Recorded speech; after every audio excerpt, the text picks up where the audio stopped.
حضور علیہ الصلوۃ والسلام کے ساتھ صحابہ کو اتنا پیار کیوں تھا؟ حافظ شیرازی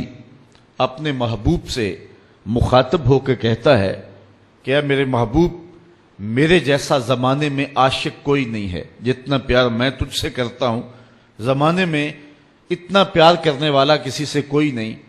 اور پھر کہتا ہے اس لیے کہ تیرے جیسا سونا بھی تو زمانے میں کوئی نہیں، چونکہ عشق میں جو گرمی آتی ہے وہ حسن کی کثرت سے آتی ہے۔ اگر صحابہ جیسا زمانے میں عاشق نظر نہیں آتا ہے تو حضور جیسا حسین بھی تو کائنات میں کوئی نہیں ہے نا۔ اس لیے صحابہ نے حضور کے ساتھ محبت کی جو البیلی اور انوکھی داستانیں رقم کی ہیں وہ کائنات میں آپ کو کہیں اور نہیں ملیں گی۔ آپ نے بڑی لوک داستانیں بھی سنی ہوں گی، محبت کے قصے بھی پڑھے ہوں گے، لیکن کبھی نہیں دیکھا ہوگا کہ کوئی محب اپنے محبوب کا لعاب بھی چاٹے، اس کے ناک کا پانی بھی اپنے منہ پر تبرک کے طور پہ ملے۔ حضور علیہ السلام وضو کریں یا حضور لعاب پھینکیں تو صحابہ اپنے ہاتھوں پہ لے کر کے اپنے منہ پہ مل لیں، اور جن کو میسر نہ آئے وہ ان کے گیلے ہاتھوں سے ہاتھ رگڑ کے اپنے منہ پہ مل لیتے تھے۔ جنہ اکھیاں دل بر ڈٹھا او اکھیاں ہی تک لئیاں، تو ملیوں تا ساجن ملیا ہن آساں ہی لگ رہیاں۔ حضور کا جب وصال ہوتا ہے تو حضرت زید بن عبداللہ اپنے باغ کو پانی دے رہے ہیں تو کسی نے جا کے ان کو کہا کہ حضور کا انتقال ہو گیا ہے، تو انہوں نے یوں ہاتھ اٹھا کے کہا اللہم اذہب بصری حتی لا ارا بعد حبیبی محمد احدا، اے اللہ میری آنکھوں کی بینائی اچک لے، مجھے نہیں چاہیے یہ آنکھیں، حضور کے بغیر میں اب کسی اور کو نہیں دیکھنا چاہتا۔ اللہ تعالیٰ نے ان کی آنکھوں کی بینائی ان کی دعا پر جو ہے وہ واپس لے لی۔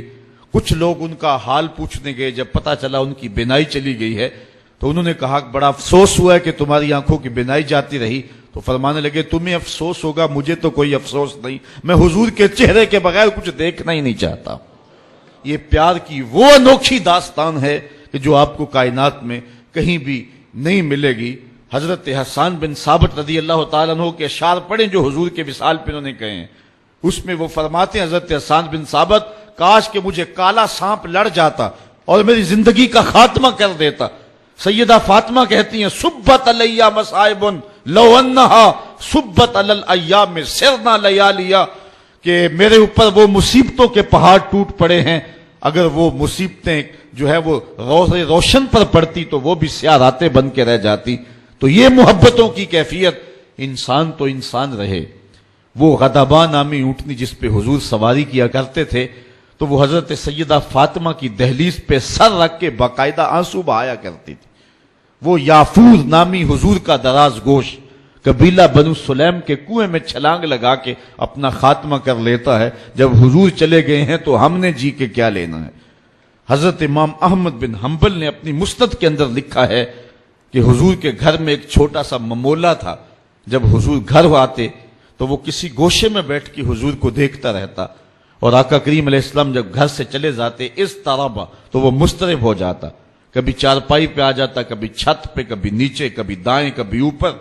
جب آقا کریم علیہ السلام دوبارہ گھر آتے فساکانہ تو اس کے دکھی دل کو قرار آ جاتا۔